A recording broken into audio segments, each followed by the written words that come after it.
İlham Əliyev davam edir. Əlbəttə, söhbət repressiyalardan gedir. Davamlı həbslər və təqiblər. Azərbaycan fikir və əməl cəhənnəminə çevrilir. Ölkənin siması heyrətamiz sürətlə dəyişdirilir. Siz repressiya və həbslər deyib keçməyin lütfən. Bu təqiblər insanların ağına, bozuna baxmadan kütləvi həbsi ölkə adamlarını mənəvi cəhətdən aşındırır. Cəmiyyət nimdaşlaşır və hər hansı dəyər yaratmayan bir massaya çevrilir.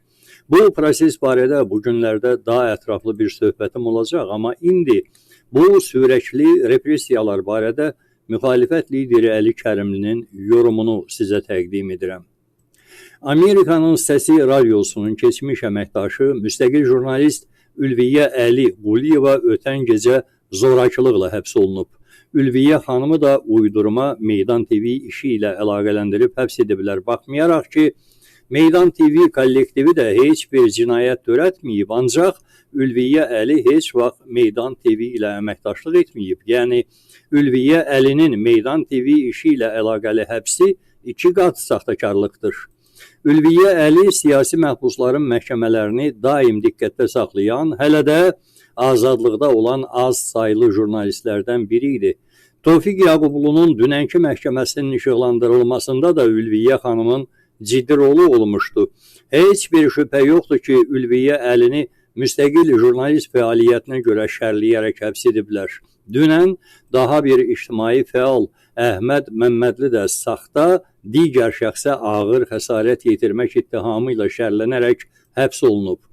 Əhməd Məmmədli jurnalist yox, ictimai fəal olsa da Tofiq Yaqublu'nun dünənki məhkəməsinin önündə çəkiliş aparırdı. Ola bilsin, məhz bu çəkiliş güc strukturlarının yadına salıb ki, ictimai fəal Əhməd Məmmədli hələ də həbs olunmuyor və onlar bu səhvlərini düzəldib onu qurama ittihamla həbs ediblər. Rejim jurnalist və ictimai fəallarla yanaşı məni ictimai əsaslarla mühafizə edən AXCP fəallarına qarşı da repressiyanı davam etdirir.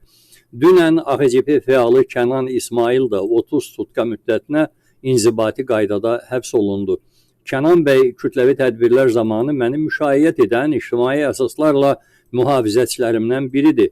Xatırladım ki, yalnız son 2 ayda 3 nəfər ictimai əsaslarla mühafizəçim və ictimai əsaslarla sürücüm şərlənərək həbs olunub.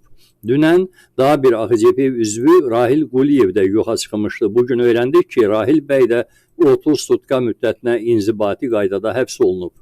Rahil Quliyev hazırda həbsdə olan ictimai əsaslarla mühafizəçim Elnur Quliyevin qardaşıdır.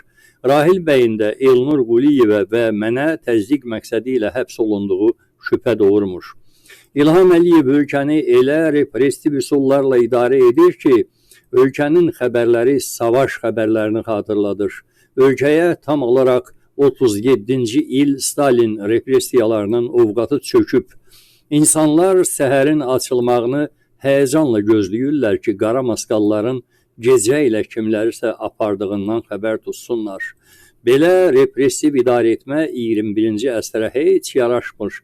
107 il öncə Azərbaycanda Demokratik Respublika qurulmuş qurucu babalarımızın ruhunu incidir.